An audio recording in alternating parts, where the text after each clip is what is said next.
Welcome back to Briggs on Books, our international talk show where I get to talk to authors all day long. I read books half the day, and the other half I talk to authors on this talk show.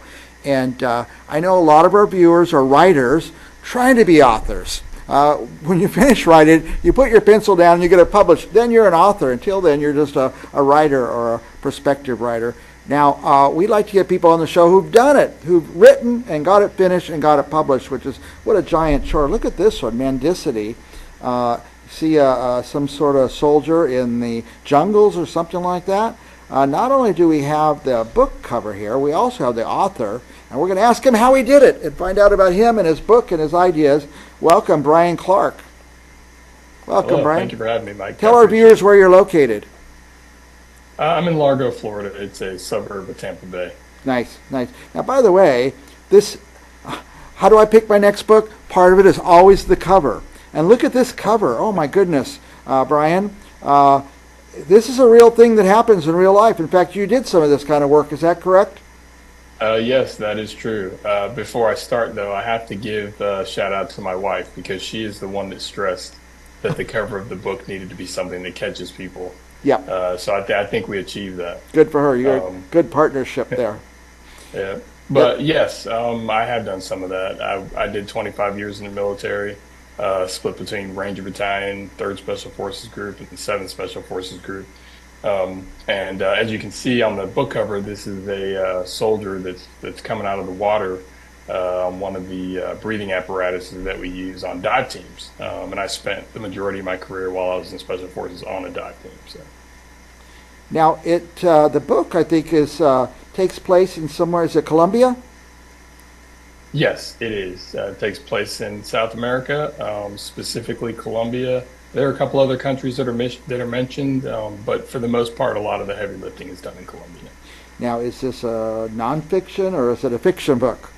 No, so this is fiction. I thought about writing a memoir or a biography, and I'm not opposed to doing that. I will likely do that at some point. But for this particular book, I wanted to write it as a fiction novel, a military thriller, and I think that I achieved that. Now, that's not to say that some of the themes and tones in the book are not drawn directly from my experiences, because they are, but I've kind of fictionalized them to give the reader a really good story.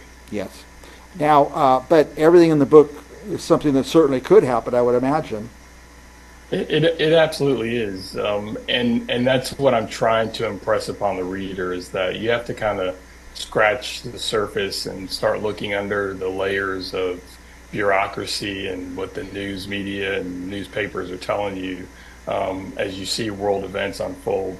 Because a lot of times it's men and women, out there that are working in the shadows that are kind of making some of these things happen. Yes, I imagine there's a lot of that we just don't even know what's going on. Now, tell us what happens in the book, or some of what happens. We don't want to spoil the story, but what's the general gist of the book? Yeah, so generally it follows a Green Beret. His name is Braden Smith, and he's a normal person, and that's kind of what I want to stress to the reader, is that the men and women that are out there in the Navy SEALs, Green Berets, Marine Recon, MARSOC, these are all normal people. They had normal lives. They're nothing special. They didn't achieve. Some of them achieve extraordinary things, but we're all men and women just like the folks that you rub shoulders with every day. So Braden Smith starts out in high school in Ohio. He excels at sports. That gets him into college. But while he's there, he decides to himself he doesn't really want to follow in his father's footsteps. He starts to get a wild hair to join the military. So he does. He's not successful at the start. He's got a chip on his shoulder, thinks that he's kind of above it all. Yeah. But they do eventually break him down and get him in line, and he starts along his career path. While he's doing that, he kind of brushes shoulders with the agency, a few other three-letter partners from the Beltway, and then he gets into kind of the spy versus spy game. He kind of gets into it unwittingly, and then towards the end, he starts to kind of figure out, hey, I think I'm being played. Amazing, yeah. I love books like this, by the way. intriguing. Who's gonna? What do you call the genre? Let's start with that.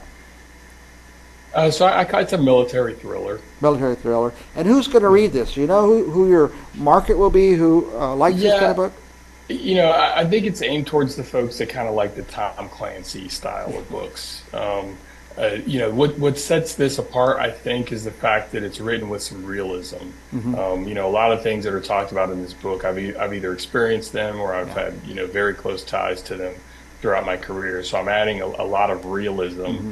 to this that I think some other authors just don't. They just can't infuse into their books. You can't just research this stuff and find it out. You Right. live it. You lived it. So Exactly. I know who likes to read this type of book is my dad. So, Dad, guess what your birthday gift is going to be? This book right here.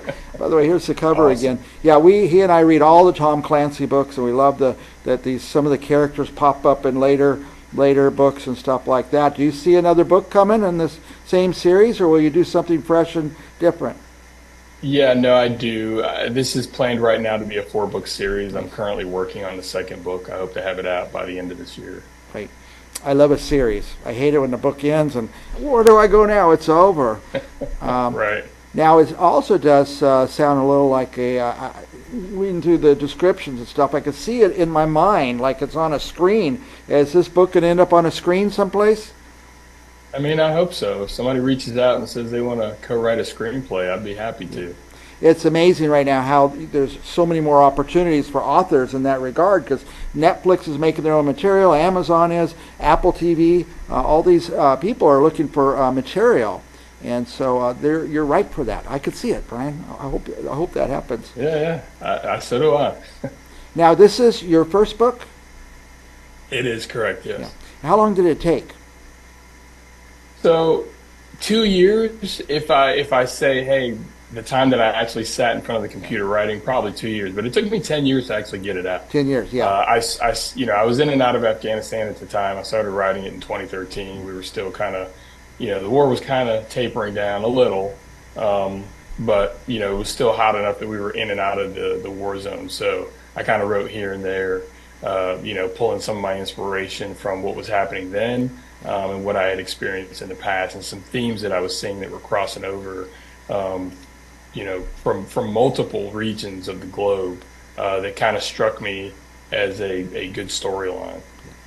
Now, in Mendacity, your protagonist is sneaking into, I think, Colombia, and they're going after some drug lords That's correct. on behalf Yeah, of the so United States, I would guess. Right, they are. So their mission is kind of to stop the drug movement before it hits our borders, because those rat lines and logistical trails that are used are rather long. So if you can partner with the country and kind of nip it at the source, Yeah. that's the way to kind of stop it. But in the book, the protagonist finds out that this goes a little bit deeper than simply going in and trying to stop the drug trade, that there's actually powers that be that want the drug trade to continue, Yes. because it kind of lines their pockets and allows them to do other things globally with those funds. To certain minds within the bureaucracy, it's a means to an end for them. Yes. Yeah, even back in the Vietnam days in Laos and Cambodia, we now know a lot of stuff that was going on there with drugs Right. and how we got operations done and raised the money to do the operations. So Exactly. I don't want to get political or put you on the spot or anything, but our current climate here, political climate, is that they want to stop drugs coming in from Mexico. I don't know if we would ever do an operation down there in our neighboring country or not, but I guess we've done them in Colombia and different parts of South America. Oh yeah, we have. We've done them all the way up as close as our own borders. Between us and Mexico, we've conducted drug operations. A lot of the final muling and final coyote movement is done right at the Mexican border. We've done joint operations between SOF, DEA, and then of course bringing in the CBT in order to kind of control and stop the movement of drugs into the U.S. At least in the quantity, in very large quantities. Yeah, I don't. I read the news. I watch the news very closely. I don't see a lot of that reported in the news that we're sneaking down into other countries and during these missions. So, No, yeah, a lot of the bureaucracy doesn't really want that stuff to kind of come out Don't into want it the known, yeah. open, into Yeah, the light of day. conducting military operations inside another sovereign country, that's kind of a big deal, so I would imagine. It But is. I guess the way for us to really get into this and see what it looks like and see what the operations are like is to read your book. Exactly, exactly. I believe it'll provide some good insight to anybody who's looking to kind of get a peek behind the Yeah, curtain of what SOF is doing. yeah. That's amazing. By the way, what is mendacity? What is that word? So that's the propensity to lie. It's kind of a lie, or it's a big falsehood. Hmm. I guess sometimes that comes in useful, that ability. Oh yeah. Brian, by the way, I have your web address on the screen, thebrianclark.com. What are we going to find there?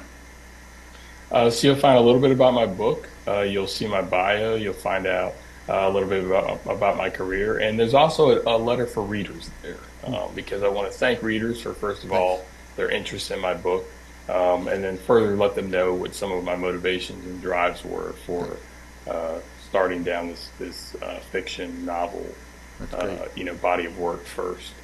Yeah, I tend to, as I say, seeing the cover helps me pick a book. Hearing a little interview with the author, because then I feel I know this guy a little bit. That helps me pick the next book and things like that. So I'm glad you took the time to come on the show, and hopefully you'll be an inspiration to other authors who are trying to get finished writing the book. It can be I done. hope so. It I can hope be so. done. Yeah. It can. Just Now, continue doing it. yeah, we're way past time, Brian, but you're just fascinating to talk to. I just want to give you a minute. Any other thoughts you want to say about your book or about the world or anything you want to talk about? Yeah, well, to aspiring writers, I say just finish. Take it one step at a time. Even if you're only getting 100 to 200 words a day, keep plugging away at it. Don't get discouraged. And at some point, you're going to have something that you can shape into something that people are going to enjoy. Um, and as far as the world events are going, just stay strong. Keep your head up. Stay above water. We'll get past it. We'll get past it all. Brian Clark. By the way, I know I'm giving this book as a gift to at least one person, but when I go and order a book on Amazon or wherever, I never click once. I click 5 times, order 5 copies, and I like to pass books out. I always have to go to someone's house for dinner or something. Or you want to take a gift, right? I used to take Right, bottles of right. wine. Now I take books, and this will be a good book for me to take. A lot of people I know have interest in this kind of story. So thank you, Brian, for doing that. You're welcome. You're welcome. And for our viewers, don't go anywhere because we're going to be back with another author, international author, right after this.